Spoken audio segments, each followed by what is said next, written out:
The Government of Canada's duty to consult Indigenous peoples is not what you think, and I'm going to tell you why. I'm fired up. Have no flippin' idea what was happening at the fisheries engagement, and all these people had something to say about how bad of a job we're doing. It comes down to a movement of Indigenous youth going to have to change these things. Blasphemy, bro. Absolute blasphemy. In all three cases, I still feel like I'm a plant. That's probably one of the worst things that you could do. If they're not effective, it doesn't matter. So everybody's just kind of doing whatever the heck they want to do, telling everybody what they should do and them saying, I don't really care what you have to say. My name is Bailey Walkie. I'm a youth policy analyst at the Aboriginal Housing Management Association in British Columbia, but today I'm joining you as the founder of Frayed Feathers and the host of the Frayed Feathers podcast. Miigwech for donating your time with me today, and let's just jump right into it. So the way this is going to work is I'm going to read directly off the government website, and then I'm going to break it down anecdotally into plain language and just talk about what these things are, generally speaking. So the Government of Canada has a duty to consult and, where appropriate, accommodate Indigenous groups when it considers conduct that might adversely impact potential or established Aboriginal or treaty rights. The duty stems from the honour of the Crown and is derived from Section 35 of Canada's Constitution Act, 1982, which recognizes and affirms Aboriginal and treaty rights. So basically, this is just technobabble to say that they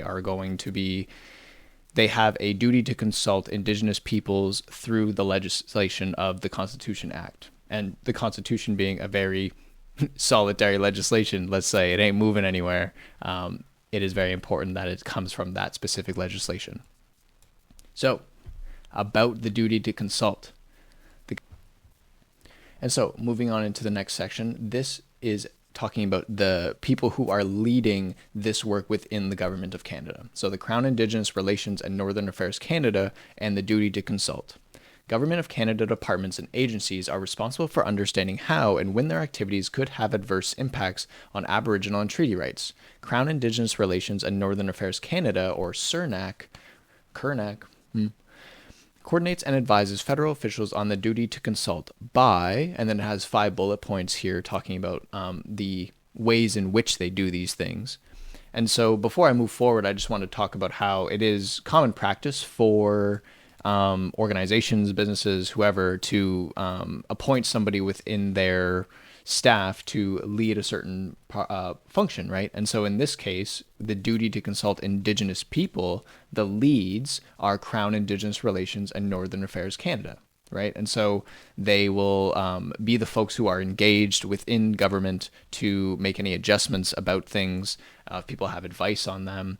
And then if we scroll down just a little bit further, we can actually see that CIRNAC has supported federal departments and agencies in fulfilling the Government of Canada's duty to consult by providing guidelines, training, and other tools. And so the types of training that they would be offering is interdepartmental training sessions across Canada tailored to meet the needs of particular regions. Trainers also lead and facilitate focused training and workshops with particular departments, agencies, sectors, or teams upon request. Training sessions include information on how to access consultation, case law as it relates to the duty to consult, Aboriginal and treaty rights, the strength of claim and treaty rights assessment, analysis of the Crown, all this mumbo jumbo just to say, whatever little thing about the consultation with Indigenous people, they are the people who can provide some training sessions on them, right?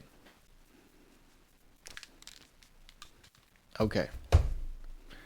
I'm just going to take my headphones off. I didn't even realize I had them on. Okay. So let's move down into the guidelines. So this is where we're going to begin kind of diverging a little bit from the content.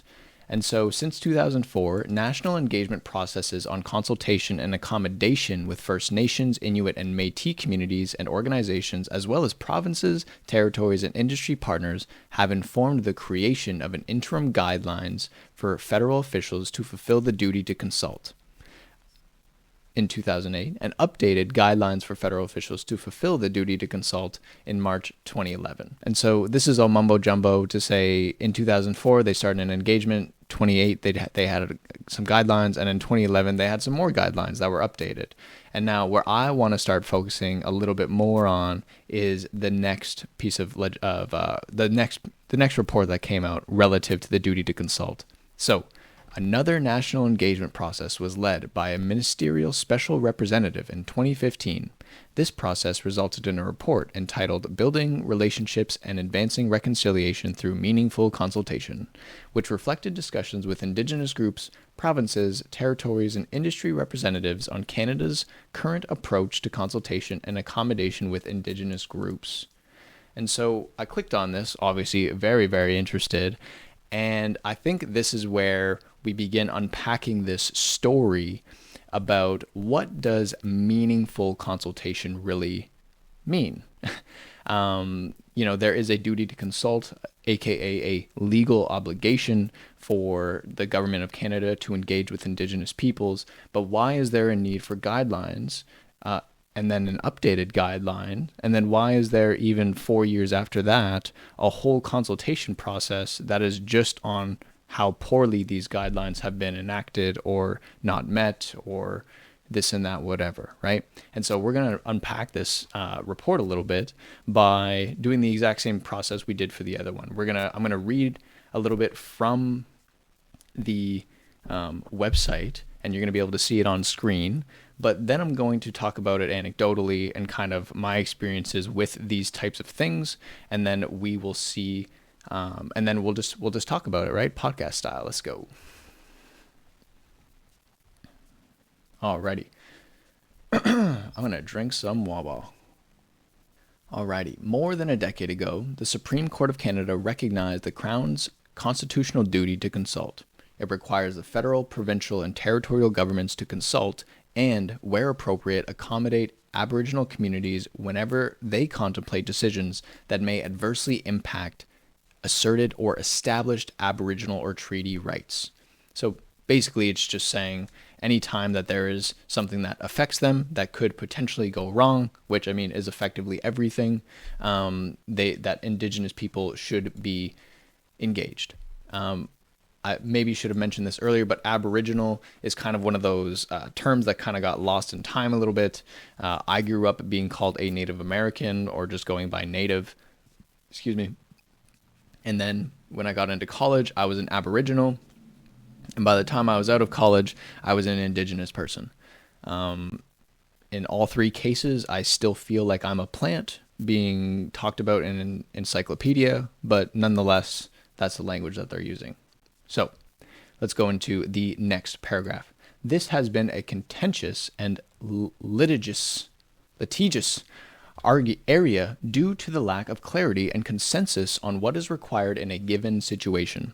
Since 2004, there have been hundreds of cases in which Aboriginal groups have gone to court to challenge an alleged lack of adequate consultation and/or accommodation on decisions by the federal, provincial, and territorial governments. The majority of these cases have been about resource development. They represent only a small portion of the many unfortunate disagreements between Aboriginal groups, governments, and industries in this area, and these disputes have had substantial costs to all parties involved and negatively impacted relationships between Aboriginal groups and governments in Canada. They have also created significant uncertainty for resource development and investment.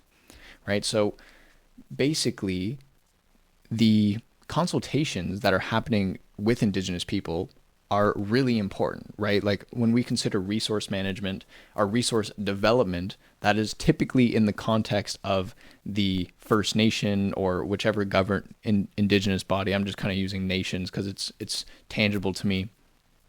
But an Indigenous group that has access or just has land because that's their reservation, etc. And so there is discussions with the government of Canada about the resources, right? The resources on the land, maybe using some sort of adjacent area.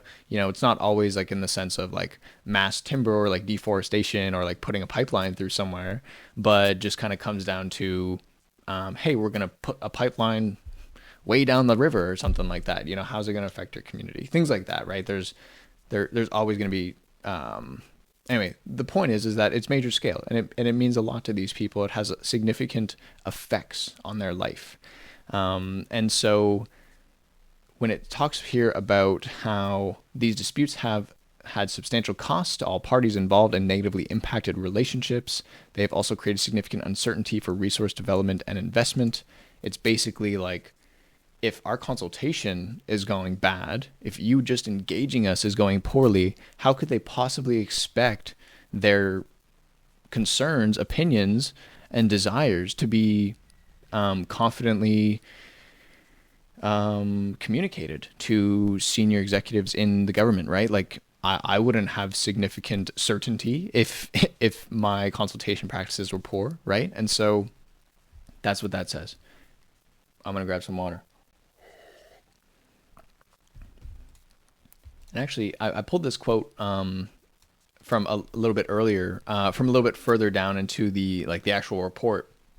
But just for the audience, I think that this would help at this point in specifically, where it says Canada consults with Aboriginal groups on a wide spectrum of activities, such as environmental assessments and permitting for energy and mining projects, disposals of Crown land, overlapping interests related to land claims, species at risk, and the management of fisheries. Each department and agency is responsible for meeting any consultation obligations arising within its respective mandate. These consultations take place in a variety of fora, including bilateral meetings with Aboriginal groups or representative aggregates, joint committees established through modern treaties, regional forums, and multi-stakeholder processes. Basically, what this is saying is that every Government of Canada ministry that has to do something that could have adverse effects to Indigenous people, so anything that could put them at risk, needs to commit to these consultations. Okay, great. Honestly, like, they should, right? Like, this is Indigenous people's lands. They should certainly be connecting with Indigenous peoples about those things.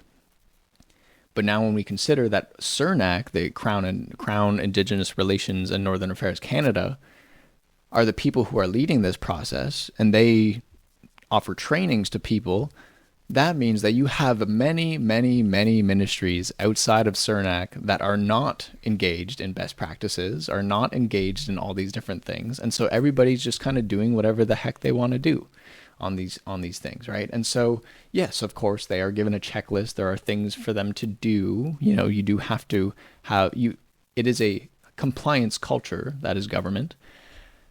But nonetheless, it does demonstrate there's just a lack of alignment across all of these ministries to do this work, right? And so I'll continue on with the quote here. It says, in the case of resource development projects, Canada has to date generally integrated consultation into regulatory review processes rather than creating separate processes. This is known as Canada's whole of government approach to consultation and accommodation. Just to clear off the quote there, I think that was pretty self-explanatory. Okay, so all right, so jumping back into this, we see that in May 2015, the then Minister of Aboriginal Affairs and Northern Development Canada, the Honourable Bernard Valcourt, asked this person writing this paper to engage with Aboriginal groups, organizations, industries, and federal and provincial and territorial officials on how Canada could improve its approach to the duty to consult and to seek input on 3 related guidance documents for federal officials and industry.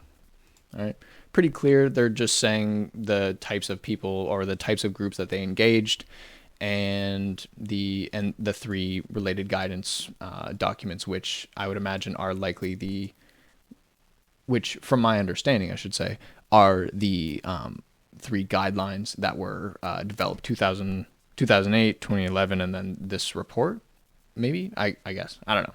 Anyway, so moving on to the next, that one's not important. Let's go on to this one. The comments that I received in this engagement were largely, I'm speaking in first person. I'm I'm speaking in first person because it is a quote. This is what the person wrote. The comments that I received in this engagement were largely critical of Canada's approach. Aboriginal groups overwhelmingly felt that the federal government, with the exception of Parks Canada, often does not engage in meaningful consultation. Many viewed Canada's approach as largely a one-size-fits-all box-ticking exercise that fails to meaningfully address their concerns and relies too heavily on industry proponents and regulatory processes. So before I go and finish this quote off, I just want to talk about this is where the duty to consult, aka the legal obligation to do something, does not mean that is going to be good, right? And that is the basis of our conversation today. What is meaningful consultation, right? So this one-size-fits-all box-ticking exercise thing just means that it's high compliance, right? It's just like, did you do this? Did you do that? And I don't really care if anybody was happy about it. Goodbye. And like that's the end of the process. So continuing on with this. Aboriginal groups also raised concerns with the content and implementation of existing guidance for federal officials and had their own capacity to participate in consultation given their limited resources. Notably, their criticisms were not limited to the federal government. Many had equally negative or worse comments about the approaches taken by provinces and territories in this area. Ain't nobody safe, you know what I mean? Moving on to the next one. So industry participants acknowledge that they have an important role in consultation, but felt that proponents are often asked to take on too much responsibility with too little direction from the federal government. I don't quite know what they meant by industry proponents here, but I can say that, so I don't quite know what they mean by industry participants here. I'm inferring it means the folks within the government of Canada who were engaged to inform this report. But proponents, what I can say, are the people who are likely the ones answering to a request for proposal. And these requests for proposals is a common way for governments to request support from a community entity. So this could be like First Nations or just Indigenous governments groups, typically a nonprofit. And so proponents just means like whoever has accepted the role of taking on this work. So the government would provide them with a budget, some roles and responsibilities, and then have a reporting requirement for them afterwards. And so these requests for proposals can be very taxing. Not taxing like as in like the government takes your money, but they're often made public with maybe a month to 3 months opportunity or window to apply, which doesn't sound bad if you could plan for it, right? Like if you're like organizations, whether you're a business, nonprofit, whatever, like you have strategic plans, like you plan multiple years ahead because that's important to do. And so to just have this specific plan, like all your core work lined out of how you're going to do these things, and especially if you're a nonprofit or you're just an Indigenous group working in this space. Indigenous people are so overrepresented in the level of need in so many different areas that they have very little capacity to do things already because they're already trying to be as resourceful as they can. And so they reply to these requests for proposals in goodwill, right? They want to continue their support with helping government. And then they find themselves in the situation where they're being asked to take on too much responsibility with too little direction from the federal government. And they don't like that. I wouldn't like that either. Like, it sucks. And I'm actually seeing anecdotally in my experience, like some people are not answering these calls anymore. And I don't know if it's going to stay like that. And it's not like anything's going to like stop moving forward. But nonetheless, like people will get fed up eventually, right? And then things have to change because things aren't getting done, right? So all that to say, that's what a proponent is. And let's keep going. So They indicated that proponents are often caught in the middle on issues unrelated to their project because Canada is missing in action. Canada meaning the government of Canada. They find it challenging to work in an evolving legal landscape, without clear guidance, and they express frustration about the lack of coordination and consistency on consultation both within the federal government and with the provinces and territories. They told me that this lack of coordination and consistency results in duplication of effort, inconsistent requirements, and increased costs. So when groups are not engaging with each other properly, right? They're not communicating what's going on. Groups will continue to do what they can, right? And so they won't, in doing a certain project, they may not even realize that they're duplicating the effort, meaning that they're engaging this same group about things that they've already been engaged on within a reasonable amount of time. And there could be some clear, and this could have been made into an opportunity to engage about something else, right? And so duplication of effort, that's probably one of the worst things that you could do, like in the supportive environment space, because it's very, very bad hygiene. You know what I mean? Like, so many things need to be in place in order for a program to become operational. You know what I mean? Like, there's all the advocacy bits, there's that request for proposal process, there is many phone calls, emails, and money being sent in these things. But meanwhile, if somebody didn't have a conversation with Billy Bob Joe down the hall like they should have, all of this stuff is going to go to nothing, because it's the exact same work that was done by another group 2 years ago with the same group of consultants. Like, what's the point? Inconsistent requirements. This is likely a symptom of different ministries being the ones to engage people, right? And then the increased costs, like, that's so subjective, so I won't even go into that. But like, some of the things that happens is just, yeah, I'm just not going to get into it. Alrighty.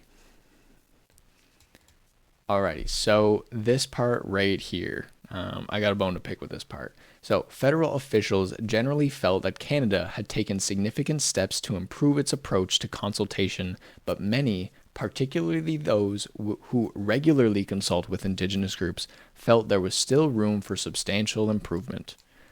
What a big shocker, to be honest. Like, this is a very status quo response, let's say. And quite honestly, it's very easy to look at something like this webpage, the duty to consult, and be like, wow, okay, so you're telling me that we now have it in the Constitution that Aboriginal people need to be engaged. Okay, well, that's pretty awesome. You know, okay, you dedicated some leads in the ministry or in the government to develop this process, you know, Crown Indigenous Relations and Northern Affairs Canada, obviously representative of Indigenous people. Okay, that's cool. You know, you got these 5 things of bullet points of what they do. Oh, they offer training to all these people. That's great. You even have these guidelines. Holy smokes, like, this is awesome.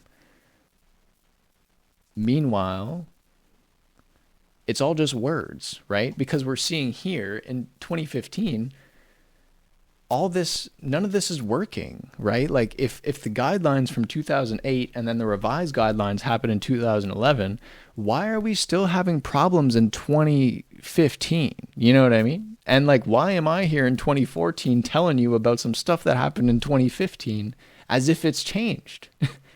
You know what I mean? Like, as if it's not changed, you know? Silly. And so anyway, you can see here that not everybody's aligned, right? Big shocker. We already knew this. That's the whole catalyst of this video. Just going back to the quote. They want consultation to be meaningful, but need enhanced guidance, training, resources, and policy authorities to better equip them for this task.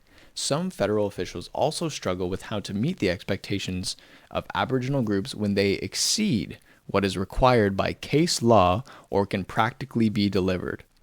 So I'm just going to talk about this first part here. So they need more stuff, okay? They need more guidance, meaning like they need a lot more than these guidelines from 2011. They need training, resources, training, meaning they need people to come in and teach them how to facilitate, to engage with this demographic in a particular way. And it's expensive to do that. Like, they need the resources, the money, in order to put in the proper supports for them to do this work. A lot of these proponents, the people who answer to the request for proposals, they're just people, man. Like, they have skill sets, yes. They are professionals, yes. But they can't know everything. And if you're tasking them to do something that is apparently so important that it's in the Constitution, well, you should be supporting them with training to do that stuff at the best of their abilities. But here's the thing. You won't do that unless you have policy authorities to better equip them for this task. Because of this quote right here, some federal officials also struggle with how to meet the expectations of Aboriginal groups when they exceed what is required by case law or can practically be delivered. So this, what I envision, is a bunch of people throwing their hands up and like, how could I possibly do anything better? You know, like, I've done everything I had to do in my one-size-fits-all checkbox ticking exercise, as people eloquently put it. And I can't practically deliver more things to you, right? So that's why you need policy authorities. You need people who are setting it up from the start in the duty to consult, that, yeah, there is a duty to consult, but there's also a duty to do it in the right way on the terms in which Indigenous people are setting, right? And so it just goes to show that, like, yes, you can have a legal obligation to do things, and yes, you can make steps to improve it. You know, like it says here, the federal officials felt there were significant steps to improve its approach. Yeah, sure, there was consultation to inform 2 guideline pieces, but they're not effective. And so it doesn't really matter what significant steps you think you took. If they're not effective, it doesn't matter, right? So let's move on to the next one. Among the 4 provincial governments with whom I spoke, there was general consensus that intergovernmental coordination on consultation had improved in recent years, but that greater information sharing, coordination, and alignment on key issues was still needed. Now, I don't know about you, but information sharing, coordination, and alignment on key issues is baseline. Like, how is anybody moving forward on anything if you don't have good information sharing, you're not coordinated, and you're not aligned on the key issues? You know what I'm saying? Like, and this is the thing that happens with, like, all these different ministries in the government. They have so many different mandates, so many different specificities, specific things they need to do, that when they're met with extra things like consultation and stuff, they do it through their own lens. They don't really care about like whatever anybody else is doing, right? This is like the common challenge that we always hear, like, oh, this is a siloed approach.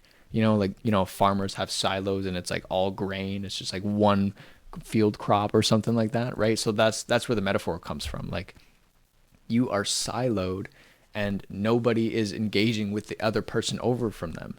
And that's why there's a duplication of services, right? Like, if all the silos were connected, well, there wouldn't really be a problem. There wouldn't be duplication because they're all connected, right? They're all aligned on what they're doing. But we can't even get them to share information together or to coordinate or to be aligned on their key issues. Like these are the people who are supposed to be moving reconciliation forward.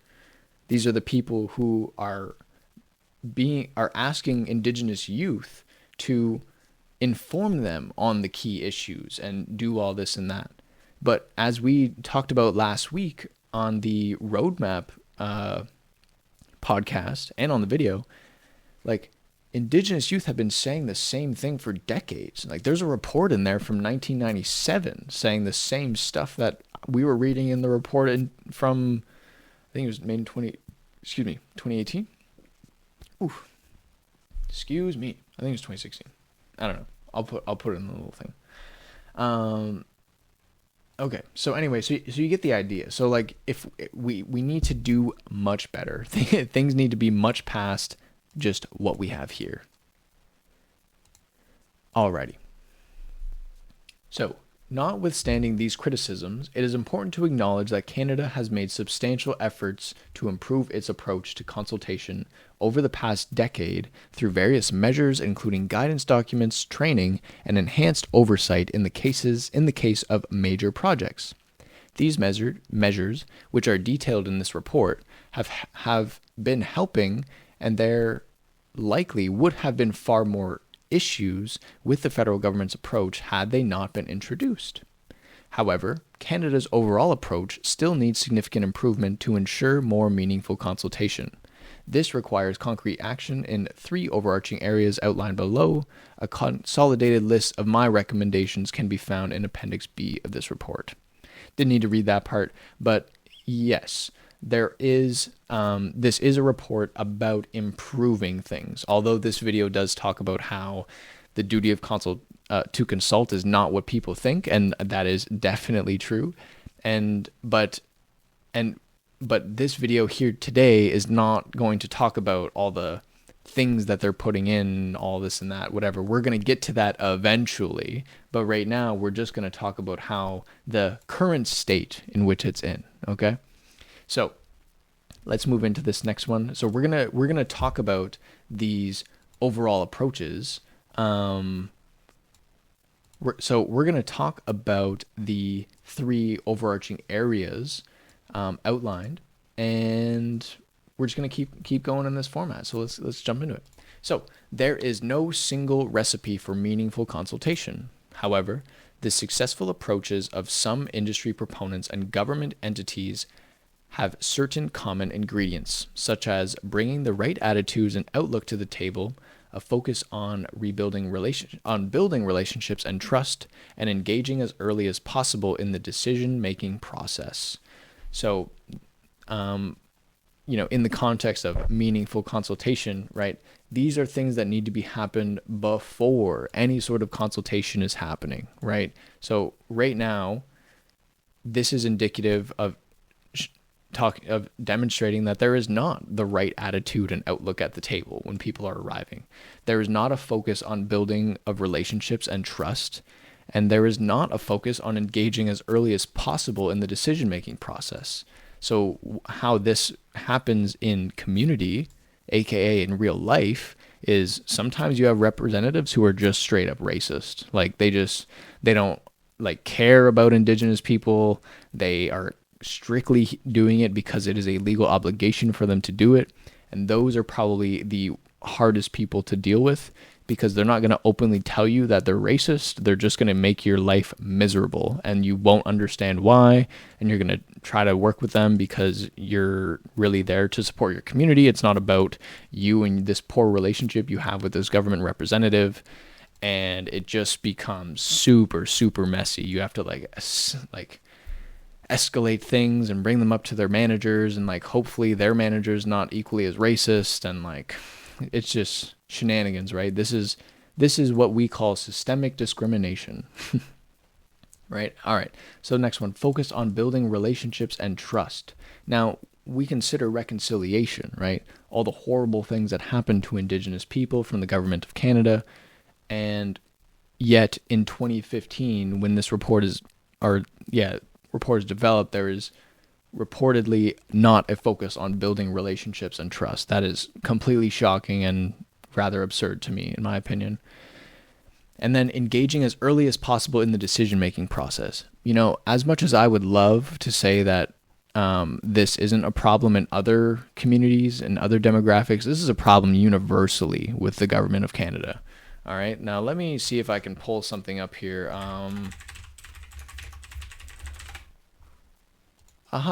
This thing is beautiful. All right. So the spectrum of engagement. This is a beautiful thing here, just to provide you a visual of what's happening here. So the government, they typically end right here at the second level at consult, right? So to inform, we provide the public with balanced and objective information to assist them in understanding the problem, alternatives, opportunities, and slash or solutions. And to consult is to obtain public feedback on analysis, alternatives, and slash or decisions. Okay, that is where it ends typically with government. They don't want to involve you, aka to work directly with the public throughout the process to ensure the public concerns and aspirations are consistently understood and considered. They don't want to do that because they want to have their internal staff be the people who are working on the project. They don't want to collaborate with you on the project to aka to partner with the public in each aspect of the decision, including the development of alternatives and identification of the preferred solution. They do not want to do that with you. They want to have full control over the project, and they do not want to empower you to place the final decision making in the hands of the public. Could you imagine? The only thing they empower people to do is vote, and voting is your right in this country. You're allowed to do these things. And so this is just to provide a visual of what the government does. So yeah, it's not specific to Indigenous people that they only lead to the consult phase. That this is just common practice for them. All right, let's jump into the next paragraph here. The federal government needs to lead by example and place greater focus on these key foundational elements of meaningful consultation. This will require it to shift its mandate on and approach to the duty to consult. In particular, Canada needs to move from seeing consultation as a primarily legal obligation to manage or a process to document concerns to instead seeing it as a valuable tool and opportunity to improve its relationship with Aboriginal groups and advance reconciliation and other shared objectives. Consultation and accommodation is a means to an end, not an end in itself, right? So this is just recapping what I've been talking about this whole time, right? Like the duty to consult is understood. The duty to consult is understood as a legal obligation by the Government of Canada and not a requirement to empower Indigenous people to the effect of reconciliation. I'm fired up. All right, let's go on to the next one.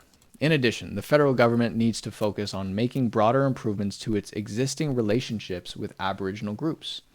The lack of positive relationships between many Aboriginal groups and many federal departments and agencies have been a barrier to consultation, particularly when combined with the long-standing unresolved Aboriginal grievances and disputes over the nature and scope of Aboriginal and treaty rights. This has often resulted in consultations becoming protracted or sidetracked by unrelated or broader issues because Aboriginal groups feel the lack of other effective fora to address their concerns. I'm going to Google fora real quick because I'm not sure exactly what it means. I think I do. Okay, I respect. All right. So this whole thing means to say that when you don't have a focus on building good relationships, as we see somewhere we saw it just earlier,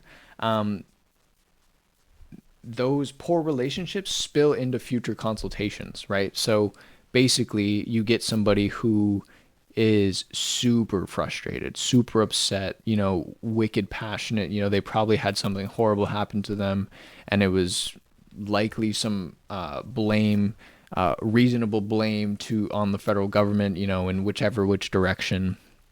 And they show up to the consultation that is today about, let's say childcare, something like that, right? They're doing this thing about childcare, this consultation with an Indigenous group, and this person from the last consultation that happened maybe years and years ago is hear about the fisheries. There was something to do with a fishery consultation years and years ago, and nothing's happening, and everything just got sour, and things are happening to the water supply, and the fish are dying and all this and that, right? And so that person's going to show up to this childcare consultation, and they are going to let everybody know that they're here about the fisheries. Okay, and they're going to spend the next 2 hours being the loudest voice in the room, getting all their points, stepping over everybody else's engagements, and it's just going to completely sidetrack the conversation. Or somebody comes in who is not nearly as mad, but is just as passionate or something like that, and they say, hey, you folks, as in like the government of Canada, were here like 2 months ago. You were talking about this, like what happened about that thing? Like what's going on with all that? We didn't hear nothing about it after we got engaged. Well, as we know, where there's each ministry is mandated to consult with Indigenous groups, and there's only one lead within all of government of Canada about these projects, or about how to engage people. Well, nobody's aligned. These people now showing up about a childcare engagement have no flipping idea what was happening at the fisheries engagement like 2 weeks ago or a month ago or whatever. And now the engagement participants are pissed. And they should be. I mean, like, dude, you know how much money the government of Canada has? Like, dude, like, come on, man. Like, so much money is spent in litigation against Indigenous people, and you're telling me that you folks can't even communicate amongst each other? Like, dude. Anyway, blasphemy, bro. Absolute blasphemy. So let's move on to the next one. Some industry proponents have been very effective in building relationships with Aboriginal peoples and are well ahead of the federal government in this area. Others have not had such success. Sometimes this occurs despite all reasonable efforts. In other cases, some proponents may have been able to avoid or minimize issues had they made greater efforts to build relationships at the outset and engaged Aboriginal groups earlier in the process. So we're going to talk about this a little bit more in a future podcast, but basically there is awards of the government of Canada, and the government offers these kind of awards as a way to demonstrate like the goodwill of some sort of organization or company to provide an effort that is reconciliation based, right? And so maybe a construction company like hires like a bunch of Indigenous leads or something like that, or has a focus on training and evaluation, or training and capacity development for Indigenous people to grow into a responsibility like within their company or something like that, right? And so that's what they mean by industry proponents have been very effective in building their relationships. But then also those industry proponents are the people who are engaging with the request for proposals, right? They are the people who are securing the efforts, or securing the money from that, They are the people who are answering to the request for proposals. Those proposals are typically taken up by people who are just based in the community, right? Whether it be like a community organization, just a volunteer group, sometimes like a faith-based group or something like that, right? And so those people have great relationships with the federal government, while others have just not had that at all. And, you know, in some cases, there's not an Indigenous-led group that is able to engage or be the leads for these, or be the proponents, essentially. And so it's very difficult to make those relationships when you have nothing really to go off of, right? So we'll go into the next one. So alrighty, seamless edit to a standing podcast now.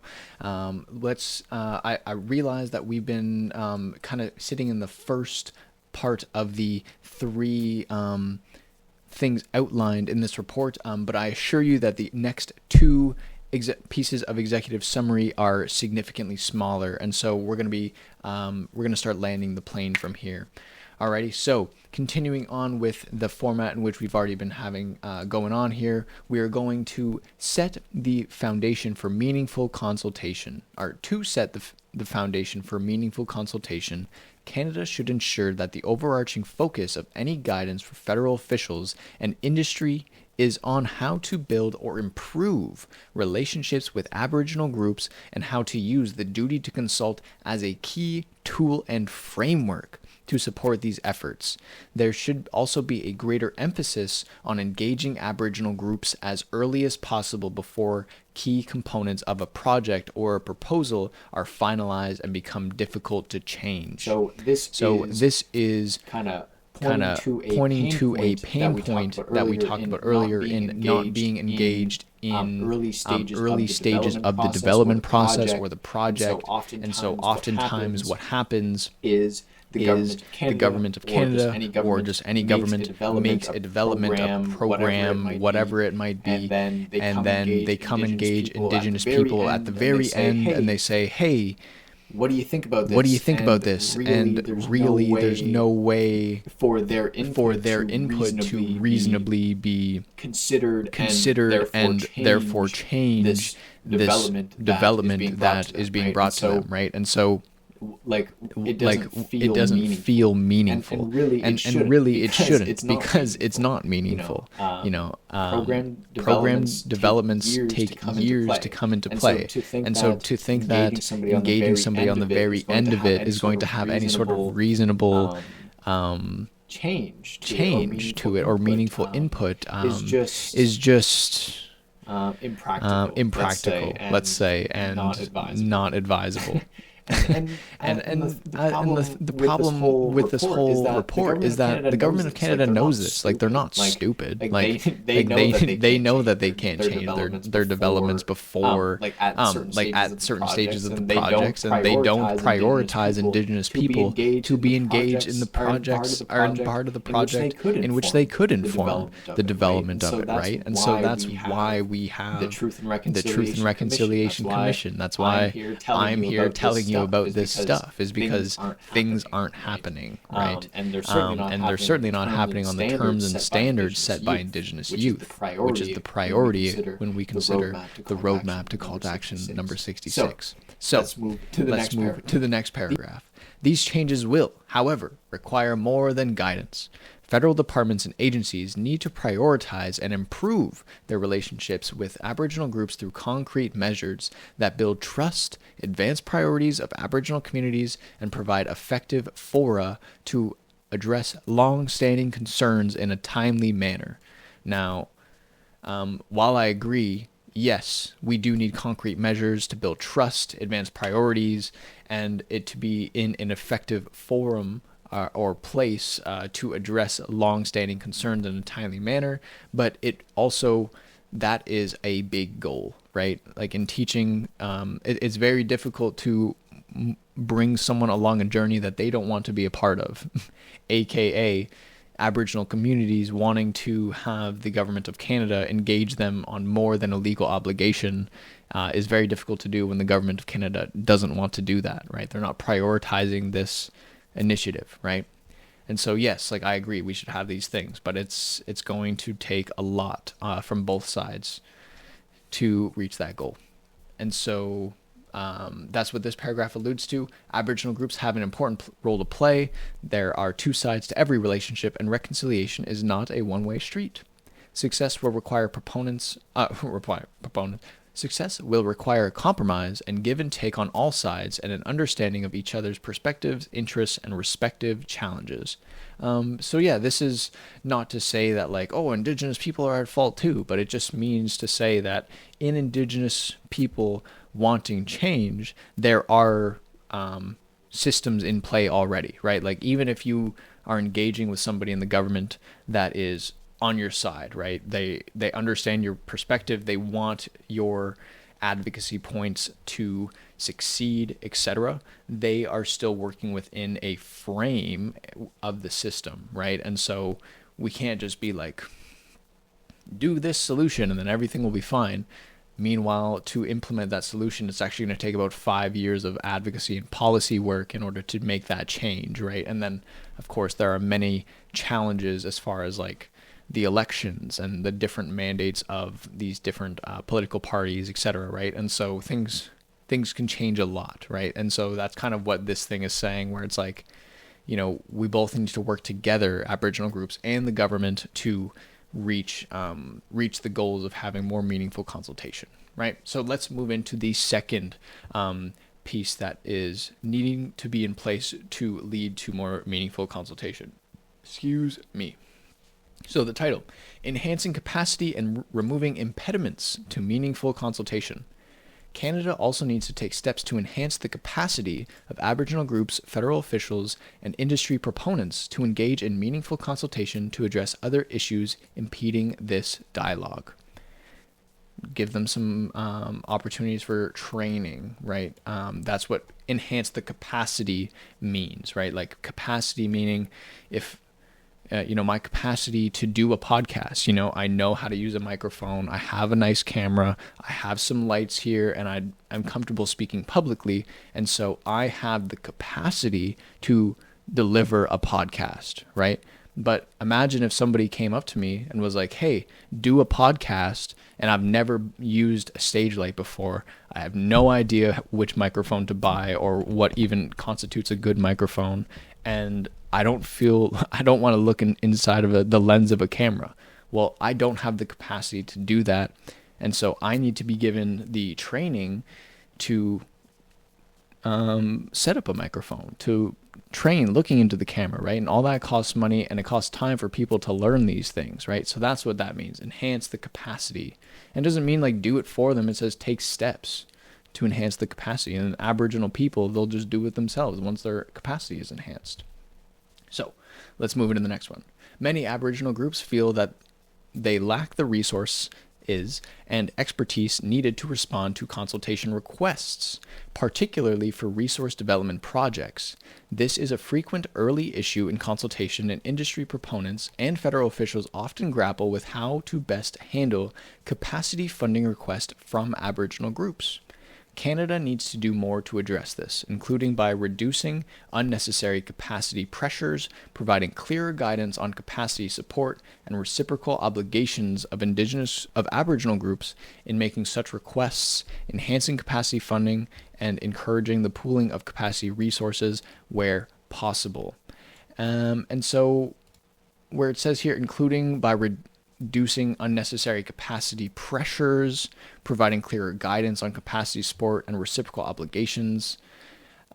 This means things like when we talked about earlier in these requests for proposals being put out and having maybe a 1 to 3 month timeline to apply for, in which they're accepting applications. That means a group of people who are committed to the work, who probably already have other things going on, need to rapidly engage to deliver, right? And then so just because you actually do the project, you meet this application, well, now everybody's burnt out because they've overworked themselves. They've worked past their 9 to 5 hours.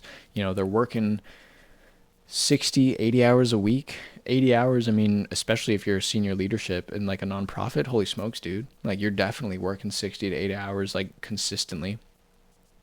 And yeah, so it's like, why? So if we could just alleviate some of that pressure by putting it 3 months, giving them 6 months to respond, well, hey, maybe that helps, right? Clearer guidance on capacity support. We talked about earlier in the report, it talks about how there was a lack of guidance from the government of Canada. I think some of the language was actually like Canada's missing in action. You know what I mean? Like they're given this money and this mandate to do these things and this reporting requirement, but then they're not given any guidance in the meantime to be like, hey, like what the heck about this thing? And like, can I ask questions in a different way? Because these questions are asked in a way that are really intrusive and abrasive and not trauma informed. They trigger people in the way that they're asked, right? And so there's a lot of things that need to there's a lot of ongoing communication that needs to be put in place. And so, and then encouraging the pooling of capacity resources where possible. So I don't quite know what this means because this is just an executive summary, but the pooling often means that there is a bunch of money, there is maybe money available for something, but it's in a different pool. It's in a different system or something like that. It's its own separate budget, meaning like it can't be accessed for this project, right? Meanwhile, maybe that other project that has a bunch of capacity dollars didn't actually need it because the group was already at a pretty high capacity. Doesn't always happen, but sometimes it happens, and they don't need that capacity money, right? But just because it's locked away in a different system, a different bank account, etc., this project that needs the capacity dollars can't use it. So it'd be cool if there was an opportunity to pool these things together, and then they would be able to kind of use it as needed, right? Be more equitable with their funding dollars. So moving to the next one. Action is also needed to address the capacity challenges that federal officials and some industry proponents face. Among other things, they need more guidance and training to better understand and adapt to the context in which they are undertaking consultation, including greater cultural awareness of the significant differences between and among First Nations, Inuit, and Métis, and improved guidance and information regarding treaty rights and Aboriginal assertions. These differences cannot be ignored as meaningful consultation requires a nuanced rather than a one-size-fits-all approach. Okay, now I can say, just as a First Nations person, I'm Ojibwe and Mohawk. Okay, these are two communities very different from each other, and some people within these communities don't really like each other that much. That's a long-winded history, and honestly not the point of today's conversation. But the point goes to show that even within the identity of First Nations, there are many different cultural significances between them all, right? And so, this report in the executive summary is talking about First Nations, Métis, and Inuit needing to be understood as different, as a means for different approaches, but it goes significantly more complicated than that, right? And so that's kind of where we are in this stage. Like, is it so hard to acknowledge that like the thousands of First Nations tribes that are known to be in Canada all have different ideas of culture and the way they want to be engaged, but the government of Canada being committed to reconciliation is like, all Indigenous people are the same, we can just consult them in the same way. That doesn't really demonstrate to me someone who is committed to reconciliation. A legal obligation should be much more than a legal obligation. And that's just kind of where we're at, unfortunately. So moving to the next one. Last one in this section.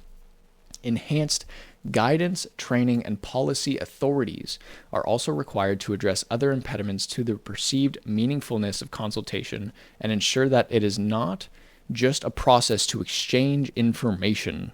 This includes, but is not limited to, the scope and way in which potential impacts are assessed, when and what accommodations may be required, when consent is required, and how to ensure greater transparency in decision-making.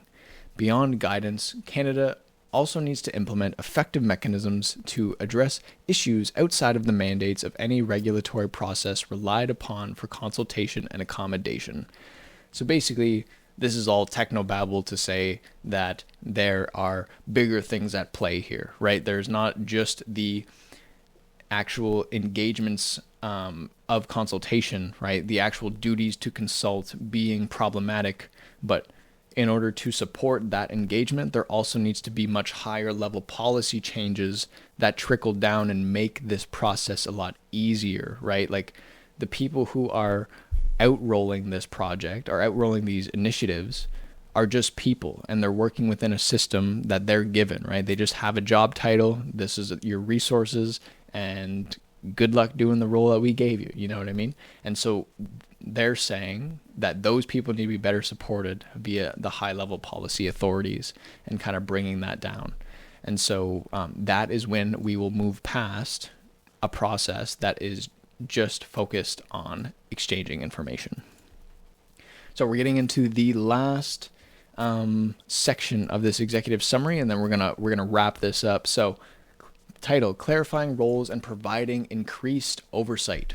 Finally, Canada needs to provide increased oversight and coordination across the federal government and greater clarity on industry's expected role in consultation and accommodation. So this is quite clear. Canada needs to be more involved. They need to provide increased oversight, right? They need to have that more ongoing communication throughout the process. Excuse me. Canada needs to be more transparent about what it is delegating to or relying on industry proponents for, and what the Crown remains responsible for.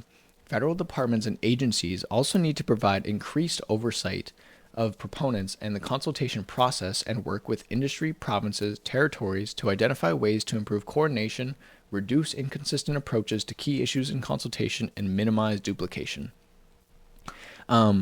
This is all fancy talk to say that there would be a lot less problems if there was more of this oversight from the government of Canada.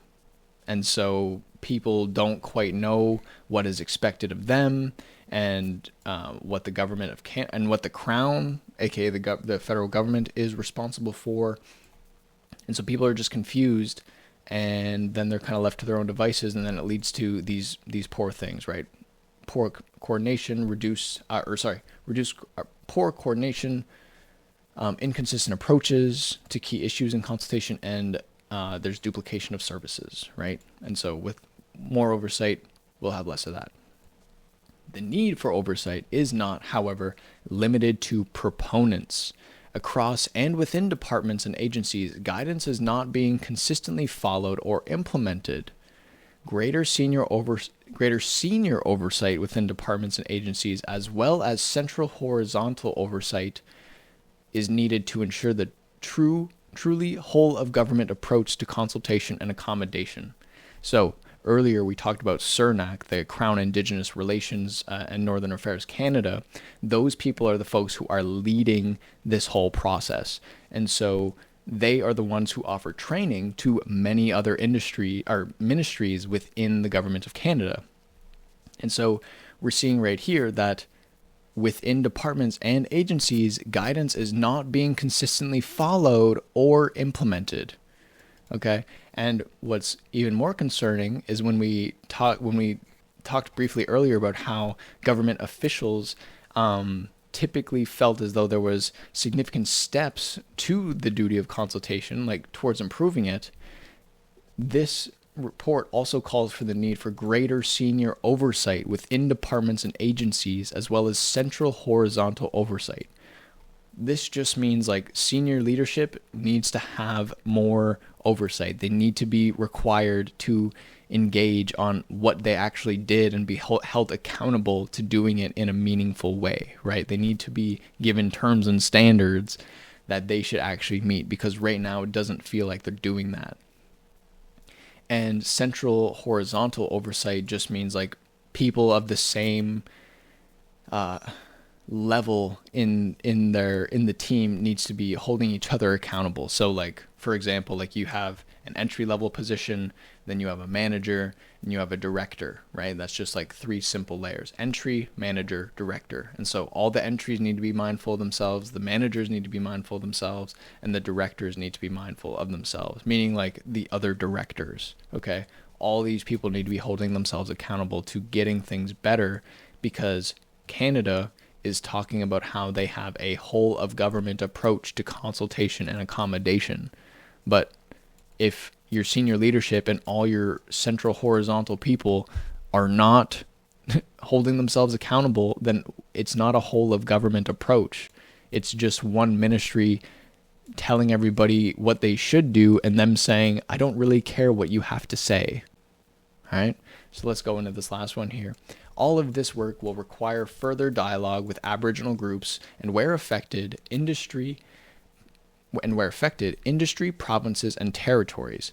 It will take time, but it is critical to get this right in order to ensure consultation advances rather than hinders the hard and important work of reconciliation. So that is the Government of Canada's duty to consult. Kind of one of those things where It does look great on paper. They have a beautiful website, and it talks about all these additional things, talking about how this decision was come out and informed by these overarching court decisions that were that happened in Indigenous communities across Canada. They talk about the need to develop these guidelines and how we have Crown Indigenous Relations and Northern Affairs Canada leading this work, and they provide training, and it's all great. Meanwhile, whenever you click into this very subtle report that talks about how it was building on the guidelines from 2011, you really begin to unpack how crazy the lack of alignment is between the government of Canada and Indigenous groups, right? And so, and also, like, looking at this report, look at my side scroll wheel right now. Just making sure I'm recording. Look at this. Like, would you want to read this? Honestly, like, I'm a policy analyst. I don't want to read this. Like, these are so much words just to say that, hey, we're not doing a very good job right now. And all these people had something to say about how bad of a job we're doing. Okay. And it's just kind of sad, in my opinion. Like, we're here in 2024. This was made in 2016, and in my experience, working as a policy analyst in the nonprofit sector, working as a social worker, I've been working in this field for 7 years now, and nothing's changed. I would be very surprised if someone could show me like all the amazing things that the government of Canada is doing with their consultation practices now. And, that just kind of demonstrates to me that I can't just leave it be, right? We've seen that Indigenous youth have been saying the exact same things for decades, right? We saw that in the report last week that we broke down. And so I know what happens if I don't do anything. All the horrible things that are just being perpetuated are going to continue on in their cycle, And so it comes down to a movement of Indigenous youth going to have to change these things for the next group or movement of Indigenous youth. All right. So it's a long game. It's super complicated. There's many people who would love to see this change, and there's people who have concerns with the way it's being changed, right? And so we need to move forward as a community, right? We need to have a communal approach to policy when it comes to changing these things, and using a duty to consult with Indigenous people be used into an appropriate tool that can be used for good, right? And not just be considered a compliance, effort that is just done for the sake of it, and in poor taste, let's say. And so, miigwech, you've donated so much of your time with me today, and I thank you so much. I don't have a parting gift for you today, so I'll just drop a beat.